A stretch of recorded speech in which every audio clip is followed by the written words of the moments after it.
Companies are not our friends. This is something that should be very obvious to people. I think by now, if you're not living in a fairy tale, but some people really don't understand this concept that companies and the people who represent them are not the friends of the people. And I'm not going, the social Marxist route here. I am not going capitalism bad either.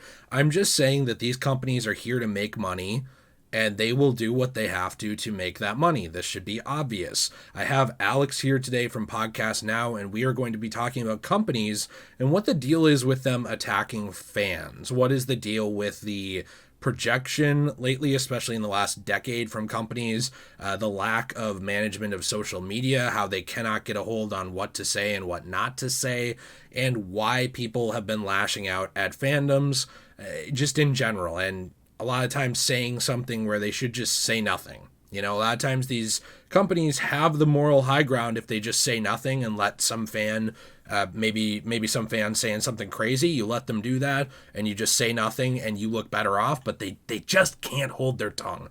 So I am here with Alex from Podcast Now. If you would like to check out his channel, I really, really, really do recommend it. He is an awesome guy. He is a personal friend of mine, actually, in real life. I watch a lot of his videos too, and we talk a lot outside of the channel. So this is not just a, collab with a stranger. He is a good friend of mine. If you like my channel, you like the vibe, you like the ideology, anything like that, we believe a lot of the same things for the most part, although I do think eventually a civil war will occur over me not liking Uncharted as much as him. Alex, thanks for being here.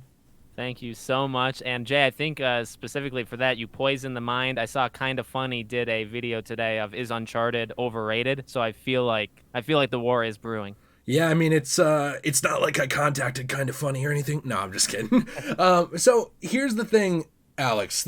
I think Charlie's Angels is a great start, but before you click away, there's a lot of things here. We're gonna start with I guess the most known one, but we also have Battlefield, Star Wars, Space Jam, even most recently He-Man: The Masters of the Universe. There's a lot of I guess examples of companies and especially games journalists going after fans of different things and really pushing ideologies off on them that are very odd. I wanted to start with Charlie's Angels and kind of get your thoughts on this because this was a movie that, by the way, believe it or not, I'm going to say I actually was interested in when it was first promoted. I don't like reboots. However, I grew up watching the original Charlie's Angels with my mom on TV, so I was a big fan of Charlie's Angels. And also, I got to be honest, what's not to like? It's beautiful women kicking butt, just out there being strong characters. This is literally the example of what people say when they say strong female characters aren't a thing. These were women who were just out there taking names and just kicking butt. It was awesome. So when this movie was announced, I was like, oh, maybe that'll be cool. I kind of want to see that. Over time, the marketing pushed more and more towards hey, listen, this movie is for women. This movie's not for men, blah, blah, blah, blah, blah. But then right before the movie came out, it was stated that if this movie doesn't make money, it reinforces a stereotype in Hollywood that men don't go see women do action movies. That it was really a funny statement because it was also said that Wonder Woman and Captain Marvel were only successful because they were part of a male genre, even though they were about women. It's the most Elizabeth Banks was behind a lot of those quotes. So, I think we don't have the quote and I don't remember it, but she said something about Spider-Man. Remember about people go see 15 Spider-Man movies, but they won't see Charlie's Angels, something like that. It was something very, very, even though she was in a Spider-Man movie. So that was stupid. I mean, yeah, it's funny. Like you said, literally the lead up was men, this movie's not for you. Sorry. Which, by the way, let me just say this is fine. Because I actually am of the mind that not every movie is made for every individual in the world, and that's a hot take in the world that we're in right now. Not every game is for everybody. Bloodborne, Sekiro, these games don't need to have easy modes. That's a hot topic too, right? They don't need to be for everybody. And so if you just come out there and say it, that's fine. If you want to say, hey, we made this movie for females, that doesn't mean the movie should suck. doesn't mean the girls shouldn't have like reasons or they shouldn't have any character development, right? They should be actual characters. But if you say the movie's for girls, fine. I actually don't really mind that. I don't really care. But then, like you said, Jay, when you say the week before, when the movie bombed, and you said, "Oh, we've isolated the reason why males didn't go see this movie." Well, it's because you told them not to. You literally said it's not for them. And then you complain. And this, I don't remember this quote at all. That's hilarious that men don't go see women do action movies. Like Wonder Woman is an insanely good movie. And it's not, yeah, oh my God. And Captain Marvel is hard because I didn't really like Captain Marvel. But yeah, that's a funny one. The entirety of the marketing for Charlie's Angels were attacking a gender and then blaming that same gender when the movie bombed. Well, look at Alita Battle Angel. The Yep, main that's another one. people, like the main people I see campaigning for a sequel for that movie are men. I'm not saying there aren't women, but like Yep. men in droves saw that movie. And by the way, it doesn't super sexualize Alita. It doesn't. This is a character who basically has a robot body. She is cute. She's presented as a cute girl, and there is a brief romance in the movie, but it's not about that. It's not about her body. It's not even like an example where I would say like Black Widow, where people really, really find that character attractive. It's more like about that just being a female character on its own. Like this is the prime example of female character that people really support without any of those elements for the most part that are more physical, other than a cute face. And what does that work as? Like people love that movie, and a lot of men especially really, really, really want a sequel for that movie, and it's just not happening. And that's what's weird is that we talked about this in a video on your channel as well. There's a weird fear of femininity in Hollywood, of like I guess stereotypical femininity, or vanilla femininity, or whatever you want to call it, where when things are liked and they present a fairly stereotypical way that the world actually is in real life, these Hollywood people are very afraid of it. And I think it's interesting how they can't get their narrative straight. It's like men shouldn't watch the movie, but if they don't, they're the bad guy. There was another one recently here too, actually. This is the most recent one I can think of. It was Kevin Smith with Masters of the Universe. I do want to preface by saying I was a casual He-Man and She-Ra fan growing up. I would like to buy those series again and watch through them all the way. They're not perfect. They're very cheesy. They're fun. But I liked Masters of the Universe. And sort of coming into the new series that Kevin Smith was headlining and making, there were a lot of reports because there were leaks early on about, I'm going to say that there will be spoilers here. There's no way to talk about this without talking about some spoilers from the show, but I will avoid everything I can and keep it vague. There were leaks about that show working out He-Man mostly to focus on Teela and other characters from the Masters of the Universe and sort of move away from He-Man a bit. Those leaks were very, very early on. He said that they were not true. He said that they were lies. He really went after Clownfish TV, which is a YouTube channel here, obviously on YouTube. I don't know why I said it that way. And he really went after them. Even, I want to include some links to their videos talking about it. They've broken down the sources better than I can because they really went over it because they had a personal stake in it, because this big Hollywood guy was actually name dropping them. He straight up name dropped Clownfish TV, their channel, a couple times just the other day in a panel. So it's very odd. And he not only did that, not only called people reporting on it liars, basically saying that they were making stuff up, trying to ruin it, but also when talking to Variety about his show said, it's been interesting seeing who truly is a hardcore fan, which is funny because it's like you're the gatekeeper, you're implying who actually is a fan of He-Man based on if they liked your thing or not. He said, because anybody that's like, oh man, there's not enough He-Man or something like that, doesn't understand the show that we based it on. There were episodes where he lost the sword and he never became He-Man. It wasn't like He-Man always saved the day. His friends helped him. That's the effing point of the show. I see people online go, hey man, they're getting rid of He-Man. Like, you really effing think that Mattel Television, who hired me and paid me money, who wants to do a effing Masters of the Universe show without He-Man? He continued in a harsher manner, grow the F up, man. Like, that blew my mind. Bunch of people being like, oh, I smell it. This is a bait and switch. But the funny thing is, the show is a bait and switch. It's mostly about the other characters. It's not really much about He-Man at all after episode 1. And I don't want to get more into it than that. You can watch it yourself. And I'm not even saying this is a bad show. That show has very good elements in it. The animation is outstanding. There's things in it that are actually very interesting. But the point that I'm getting at is Kevin Smith, he went after content creators. He straight up lied for months and months. And there were other lies he was caught in too that I think Alex can talk about even more than I can.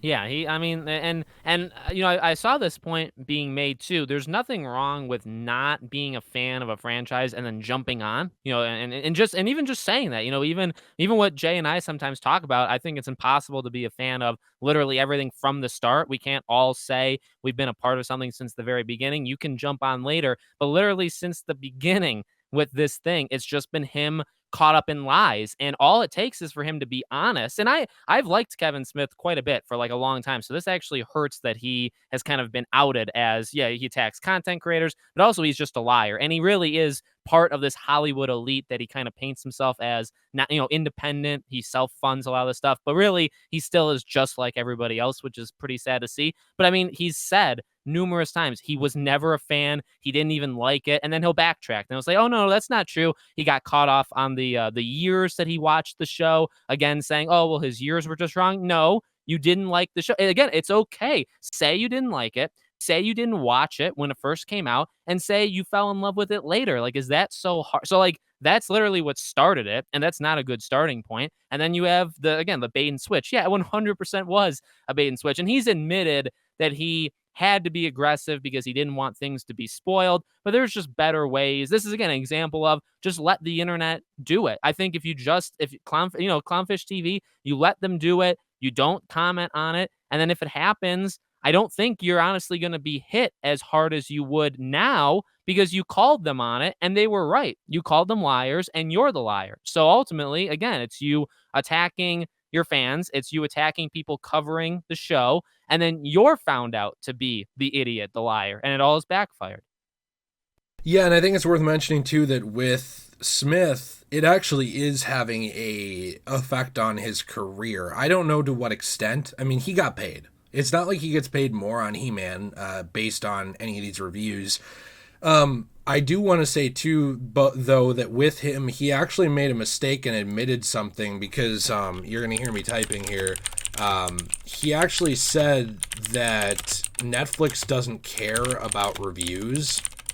I don't know if people saw that, but it's I will link the I guess source of this as well. But during that panel, he also talked about how Netflix doesn't care about the reviews, basically, which I think is funny. So it's basically like saying, hey, I know that we pissed people off, but like Netflix doesn't care what you think about it. Yeah. So No, it always is that until it's, of course, praising, right? If it's something good, they love it, and then if it's something bad, it's either you have to pull out the bingo board. It's either Russian trolls, it's people who didn't watch it, it's people who need to get over themselves. Yeah, people who have a problem with a gender or something identified as something. You have to the bingo board. You get to pick the middle piece that's free for all of these occasions. yeah, it's basically what it is. And I don't hate Kevin Smith. It's a shame to see this because I thought he was a different person than this, but I guess he's just not. And that's good to know going forward so you can decide whether or not you want to support his projects or have an interest in them. And we will kind of roll over all of these together as well at the end here for a little bit. This might be a little bit of a longer video, so I hope you bear with us and enjoy the lambasting of all these morons. But Battlefield 5 is another example in the gaming industry where Alan Kurtz, who's one of the directors on the game, was talking about making female characters playable. This is something I've actually wanted in a lot of games forever. I never understood unless it's character driven just around one person who has to be a specific gender. Why not do this when you, especially online shooters, why not? But with this, Kurtz was talking about it, and the big problem people had with this was just the war that they were doing. They were presenting sides of the war, having a bunch of female soldiers that didn't, but they had basically given themselves a big circle yank about how great Battlefield was to adhering to history and all this stuff before that. So really the main point people were just making was like, hey, You know, women are cool. That's not a problem, but like, why do you push that you know history and can present it if you aren't doing that? And he got really on a high horse and said, I knew this was going to be a fight when I pushed for female characters in Battlefield. I have a daughter, and I don't want to ever have to answer her question of why can't I make a character that looks like me with, because you're a girl. I fundamentally feel to my core this is the right way, and I will find myself on the right side of history. Which, by the way, anyone, if you know history, people who say that they find themselves on the right side of history usually are not. That's an important point to mention.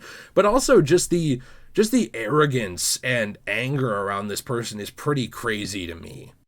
Well, let me say this as straightforward as I possibly can. I really hope he supports the right to have women be able to get drafted in future wars. Because if you want equality, women should get drafted same as men, and obviously they don't like that. So we'll leave it there. No, yeah, that's you nailed it. It's pretty short and sweet. It's a game that prides itself on doing what actually happened in history. Obviously, you take a little bit of liberty, but not to that extent. But again, yeah, I mean, look, if you again, it's another situation where if you want to do it or you want to make a futuristic war. I mean, Battlefield is a little afraid to go into the future, and kind of for good reason because it normally equates to a bad game. But make a future war and then have it happen. Pick a war where females fought in, right? Don't say you're going to be doing these historical battles and stuff and then making it non-accurate. It's rewriting the history books just because you want to have that. I mean, again, there's other ways of doing that. So pretty short and sweet.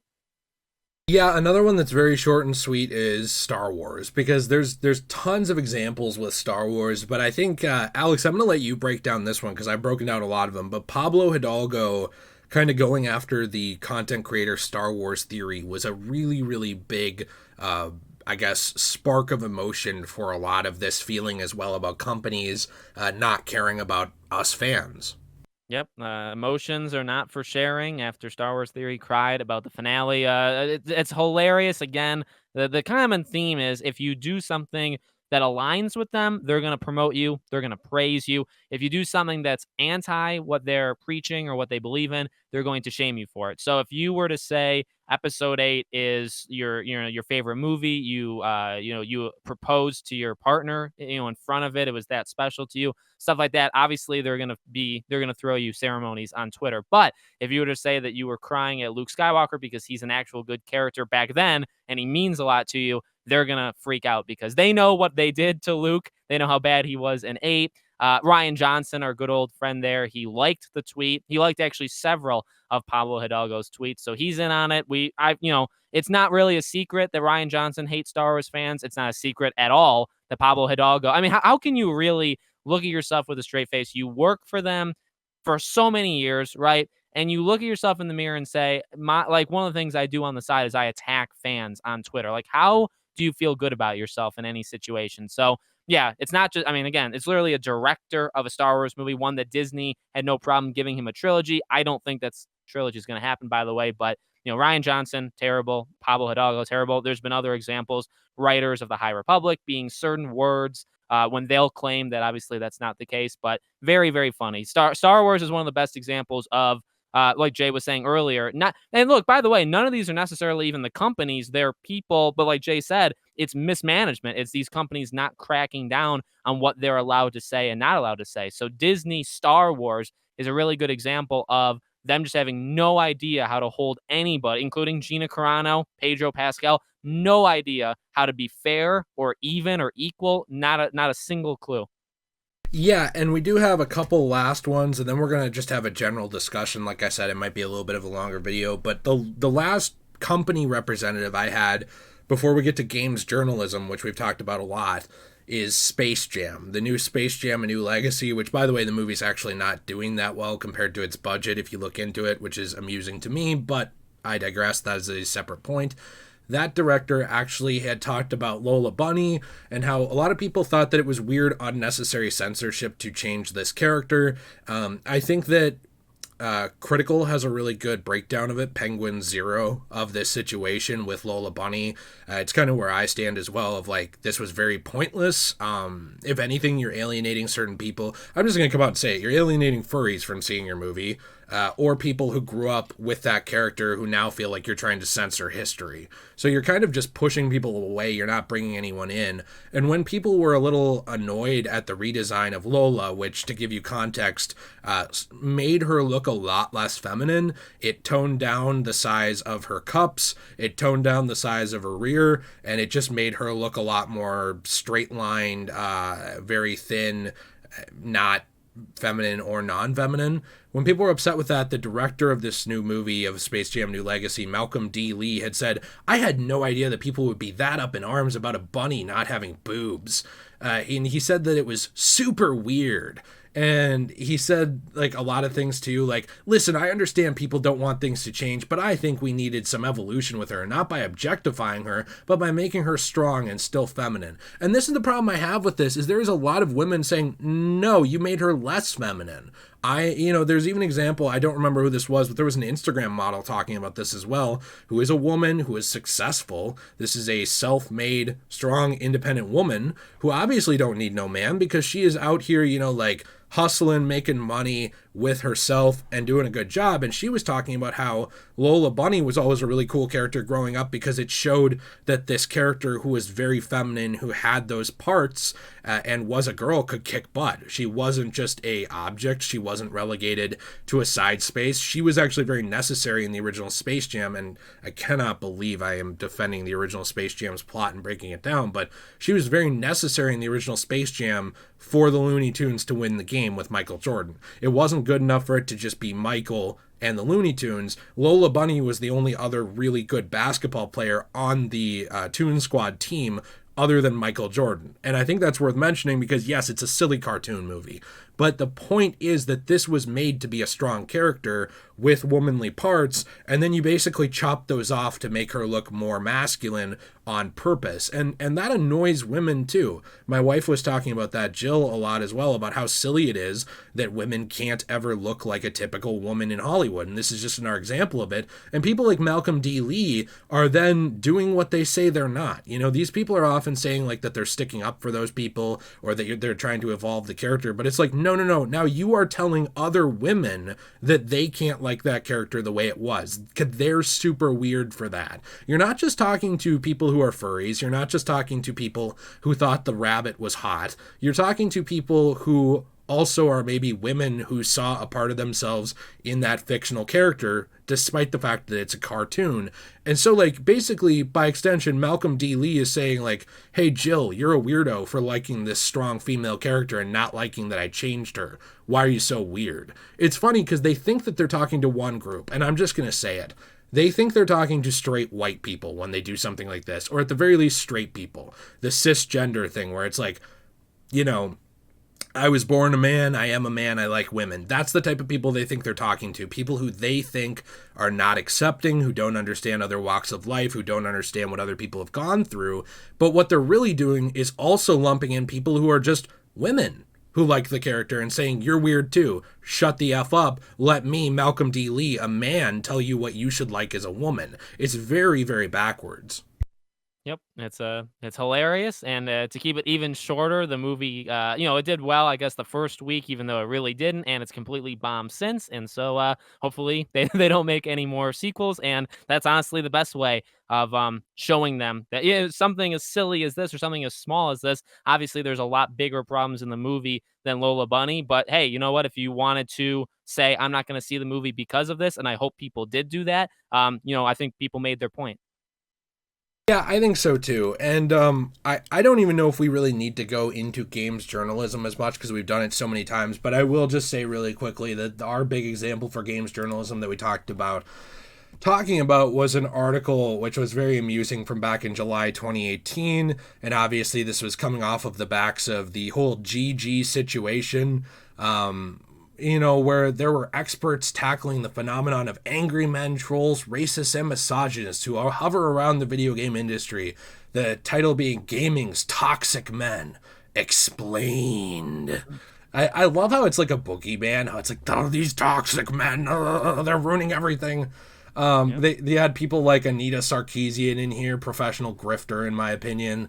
There's just a lot of people who know nothing about games in this. article talking about it. And Alex, you've broken down so many times, most recently with Kotaku, about how it really comes off like these writers just absolutely hate the people that they have reading their stuff, how they really want to be working on political pieces and doing things that they think matter in the world. That's why they shove that into video games, but they don't really care about video games, and they don't like you and me. 100%. That's it.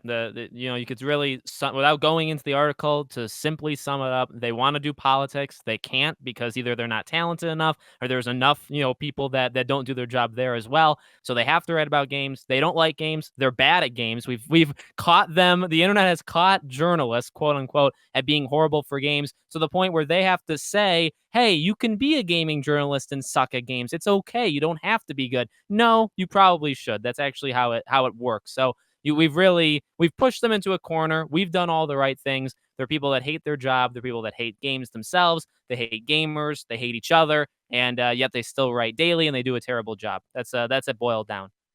Yeah, and so I guess overall we can just have a little discussion on this as well, because we've hit some of this stuff as we went. What do you think is the deal with this, Alex? Like, I want to get your opinion on this as well, and I have my own, and we can kind of talk back and forth. We're at 25 minutes. I don't care if we talk another 5 or 10 minutes. It's okay to do some longer stuff. But why do you think that these companies, these representatives, and these even gaming journalists as well, all these people, it's like they have their ideology, right? And I really think that's a big part of what it is. And you can speak to this too. I really do think that a big part of it is that they all share a very similar ideology and are very upset that the majority of their audience doesn't. Yeah. No, I think that honestly nails it. It's okay to believe in what you want to believe and to I don't know, support it, but I think what you really have is people that believe the internet is bigger than it really is, right? They think Twitter is everybody, and Twitter is obviously very heavily I mean, they've pretty much kicked out everybody on the opposite side. So you only have one group of people that think on Twitter, so you're only appealing to them, and you think that that's a bigger group than it really is. So you have that. Like you said, yeah, I think you have a lot of jealous people. At the end of the day, you have people that, like you said, they believe in what they believe, and that's cool. That's cool. That's fine. But they want to push that on everybody else. And it's the same thing as the other side doing it. It's just the issue is the internet is literally so policed and so it literally is only one side at this point that that's all there is. So now if you don't believe that with them, you're not part of them. You might as well deactivate your social media and maybe walk yourself into a jail cell because you should be arrested for something you've done at some point. That's what it is. That's what it is. It's people that they believe something. They know that everybody else in their kind of circle believes it. They're going to feed off of it. And that's pretty, and they're not going to get stopped because they're on the kind of like the battlefield guy, quote unquote, right side of history, even though, policing other people, I guess mining it down where there's only one kind of, individual now, and then saying you think you're on the right side. You sound like somebody else in history a little while ago, but he did some pretty horrible things and it didn't turn out well for him. He had a mustache, other things, and I'll stop there. Yeah, no, I completely agree. You're policing ideology and mindsets. And the thing with this, too, is that, look, there are gamers of every type, obviously, but what they say, too, right? Like, what they say about, like, gaming was a boys' club. Well, no, but I do think that overall there were probably statistically more men interested in video games earlier on, in their inception, 80s, 90s, things like that. Yes, obviously it was more common for men to be into gaming at that time. It didn't mean there weren't women in it, but they admit themselves then by doing stuff like that. They're saying like, hey, listen, a lot of our audience is this group of people, but we hate them.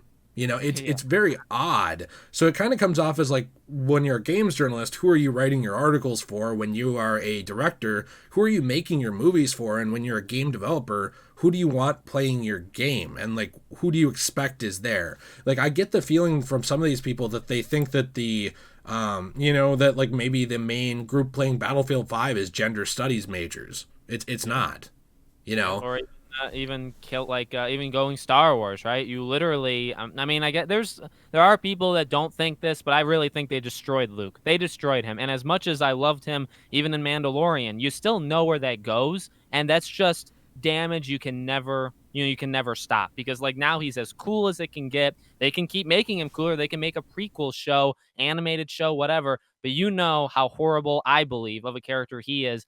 in episode 8. So that's another, you know what I mean? So gamers, yeah, or these game journalists, they know what their audience is, and they make it very clear they hate you and they want to write basically for another group of people. Movies, something like Star Wars, they, oh, you liked Leia, Han, and Luke, well, let's destroy them as characters. We know you like them, but we'll win on Twitter. Like, Twitter is going to love this, okay? And that's all that really matters. And it's Star Wars, so we'll make a lot of money, so we can kind of hide behind that as well. Even though we killed Star Wars for probably the next like 10 or so years, it's okay. I kind of wonder too, and maybe you can speak to this a little bit. I get the feeling from a lot of these people that they don't care about what they're working on either. I get the feeling that, like, maybe, and this is Kevin Smith, maybe he feels differently, I don't know. I get the feeling that kind of Kevin Smith didn't care about He-Man when, at all when he went into this, other than just what he admitted. I get the feeling that Alan Kurtz doesn't care about the history of Battlefield. He cares about presenting his ideology. I get the feeling that Pablo Hidalgo doesn't care about the strength of Star Wars, but rather presenting it as what he wants it to be. What do you think that, I guess, I'm not trying to lead you here with leading questions, but what do you think the commonality is here? Why do you think people feel this way that represent these companies, and why do the companies never intervene? Because I think you should have the right to say what you want for the most part. If you are like, all this group of persons should die, or like encouraging crimes, obviously I think you should be pushed out at that point. But short of that, I think it's like, if you have your political views or whatever, I think you should be able to say that, but you should also be smart enough to separate it and do what's best for the brand. Why do you think these people can't do that? And why do you think they've been acting this way, I guess, for the better part of the last decade? Yeah. So, well, the first part of that, I think it's pride. No, nobody has pride for their work. I think like, I don't know if it was like Russell Brand, or maybe it was some weird, some out there kind of YouTube video I watched where it's like, if you're like a dishwasher, like, yeah, it's looked down on, but you should really be going there.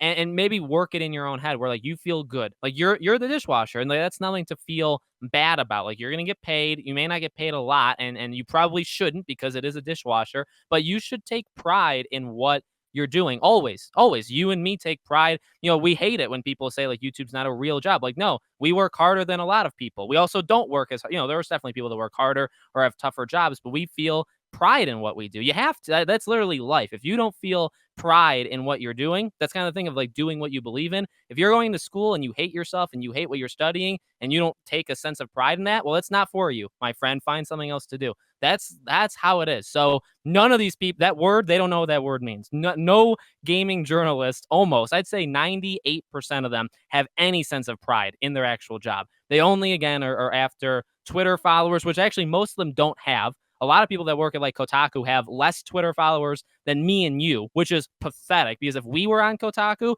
we'd be some of the highest Twitter follower people there. There's no doubt in my mind. I don't know about you, but you would use the website to push you up. So these people, losers, don't know technology, stuff like that. But in terms of the company, yeah, I honestly, I don't, well, I guess the reason I would imagine is it's not doing them massive harm right now, because it really has only started in the last 5 to 10 years. And they're still making money. Things are still going well. They're not at a point where they're massively being hurt from it. I think it may take like an economic collapse, where people have to kind of be more like they have to keep their money and not be willing to spend it so much. Disney Plus losing 10 million subs over something. Maybe not that big, but even like a million here, a million there. A movie bombing at the box office. These are things that they listen to. They're the only things that they listen to is money. So I think that, honestly, I think it all boils down to that. The reason companies let it slide, fire Gina Carano, and Pedro Pascal does the same stuff, is because it doesn't hurt their bottom line. It really does come off like a lot of these people want to work somewhere else. They really want to do something else. They don't want to be in the profession they're in, and they don't like the people that they are, in a way, serving. Like, it would be like if every day you and I got on YouTube and we hated our audience. Yep, exactly. It makes you miserable. You will eventually lash out at those people, and I think a lot of these people have gotten very, very used to doing that. Now, I don't wish them harm. I don't want any of these people like Pablo Hidalgo or Alan Kurtz or Kevin Smith. I don't want any of these people to get hurt, physically, and I don't even want them to not have any money. What I would like for people like this is, if they have no interest in those things, if Kevin Smith is not interested in He-Man, work on something else. You know, work on something that you're interested in. That will make the product better just in general. If Elizabeth Banks really wants to make a movie directed at women, do that. Let the movie speak for itself. Make that movie. You don't need to alienate people to do so. If Alan Kurtz really is interested in promoting women over his history, that's fine.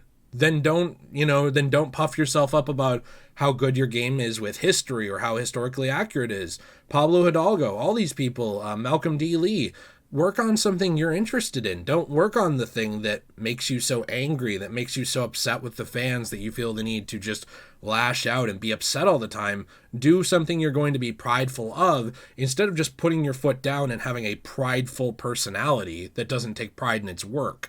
The only thing these people defend is their own decisions.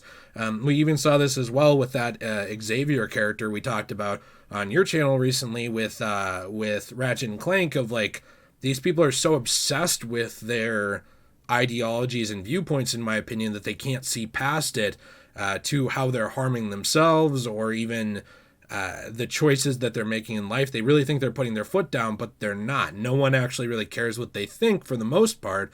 The most you hear about it, about people like Malcolm D. Lee talking about Space Jam and stuff like this, is people making fun of him. Are you really on the right side of history when everybody, just in general, like overwhelmingly online, is calling you an idiot? I'm not saying that means that the majority is always right, but it's kind of hard to assume that you're on the right side of history or you're the one who's correct when the only people talking about you are saying you are a hypocrite or aren't intelligent or should do something else. You're essentially only receiving negative backlash or negative responses from actual fans of the thing you're working on. I think that any career that you're going to be in, you're going to have your friends who puff you up. And that's actually sometimes a really good thing. I think it's unhealthy when you're doing something stupid. Like, for example, in teaching, when I was teaching, there were other teachers who would try and make you feel better. They would try and help you, and they would try and make the job enjoyable for you and be your friend because they wanted to have a friend at work and they wanted to do a good job. But it wasn't doing you any favors if you were a horrible teacher and a teacher came in the room and said you're amazing and didn't offer any pointers. You know, when I was a young teacher, I needed that help. I didn't need someone to just tell me like, hey, everything you do is great. And I think that a lot of these people are surrounded by other Hollywood or other game developer or journalist people. That's the only feedback they get and give. This is a generation very inspired by the participation trophy, where essentially if someone's your friend, you cannot critique them. They did an amazing job, A+ just for being there. And I think that no one in these industries is holding other people in the industries accountable.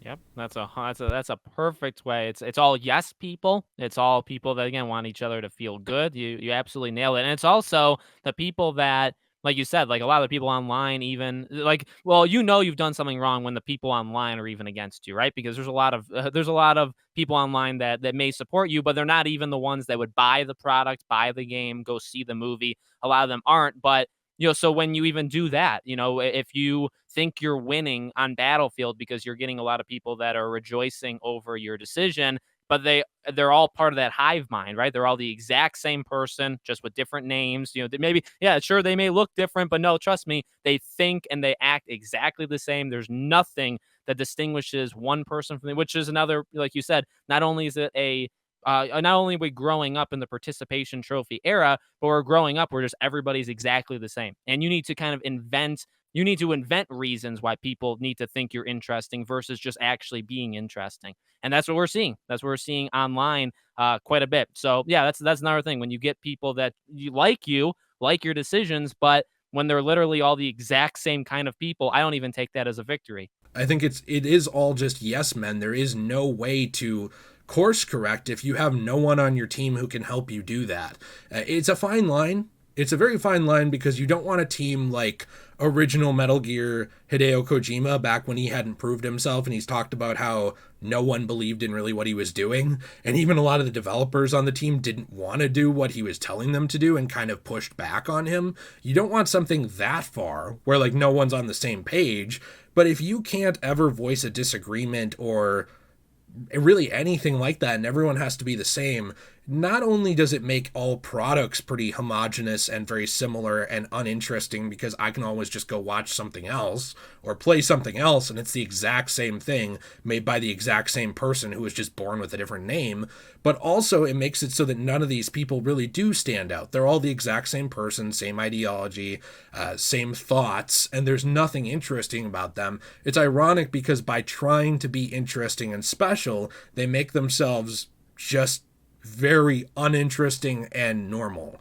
Hey, thank you for being here very much. I always appreciate it. Like I've said, you are a good friend of mine in real life, so I really do hope people will check out your channel. You guys really should, because it is a fantastic channel, podcast now. He covers a wide variety of things. We both have 2 channels. We also have social media as well that you guys should check out. Alex has Twitter and some other stuff down in the comment.